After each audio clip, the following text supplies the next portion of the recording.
खामगाव जिल्ह्यासाठी माजी आमदार सानंदा पुन्हा मैदानात 1 मे रोजी करणार आंदोलन। बुलढाणा जिल्ह्याचे विभाजन करून खामगाव जिल्ह्यासह स्वतंत्र लाखनवाडा तालुक्याची निर्मिती करण्यात यावी, तसेच अस्मानी व सुलतानी संकटात सापडलेल्या बळीराजाला मदतीचा हात देण्यासाठी महायुती सरकारने निवडणुकीत दिलेल्या आश्वासनाप्रमाणे संपूर्ण कर्जमाफी देऊन बळीराजाला दिलासा देण्यात यावा, या प्रमुख मागण्यांकडे शासनाचे लक्ष वेधण्यासाठी गुरुवार 1 मे महाराष्ट्र दिन जागतिक कामगार दिनी उपविभागीय अधिकारी खामगाव यांचे कार्यालयासमोर टॉवर चौक येथे माजी आमदार राणा दिलीपकुमार सानंदा यांच्या नेतृत्वाखाली सर्वपक्षीय धरणे आंदोलन आयोजित करण्यात आले आहे। बुलढाणा जिल्हा भौगोलिकदृष्ट्या खूप मोठा असल्यामुळे घाटाखालील लोकांना सोयीचे होण्यासाठी बुलढाणा जिल्ह्याचे विभाजन करून खामगाव जिल्ह्यासह स्वतंत्र लाखनवाडा तालुक्याची निर्मिती करण्यात यावी, ही जनतेची अनेक वर्षापासूनची जिव्हाळ्याची मागणी आहे। या मागणीसाठी आजपर्यंत अनेक आंदोलने झाली तरी देखील अद्यापपर्यंत खामगाव जिल्हा झालेला नाही। सन 2014 साली पंतप्रधान नरेंद्र मोदीजी हे प्रचार सभेसाठी खामगाव येथे आले असता त्यांनी खामगावकरांना साथ घालत खामगाव जिल्हा होईल असे संकेत दिले होते, परंतु अद्यापपर्यंत खामगाव जिल्हा झालेला नाही। खामगाव जिल्हा व्हावा, शेतकऱ्यांना कर्जमाफी व्हावी, तसेच विविध मागण्यांसाठी उपविभागीय अधिकारी खामगाव यांचे कार्यालयासमोर सकाळी 11 ते दुपारी 2 वाजेपर्यंत हे धरणे आंदोलन करण्यात येणार आहे। तसेच याप्रसंगी जम्मू काश्मीर येथील पहलगाम येथे दहशतवाद्यांकडून निष्पाप भारतीयांवर गोळीबार करण्यात आला, त्यामध्ये 28 भारतीय पर्यटकांचा मृत्यू झाला।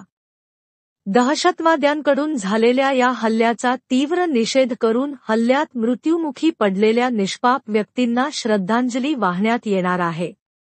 तरी या धरणे आंदोलनामध्ये शेतकरी बांधवांसह खामगाव शहर व परिसरातील नागरिकांनी पक्षभेद विसरून मोठ्या संख्येने सहभागी व्हावे, असे आवाहन माजी आमदार राणा दिलीपकुमार सानंदा यांनी केले आहे।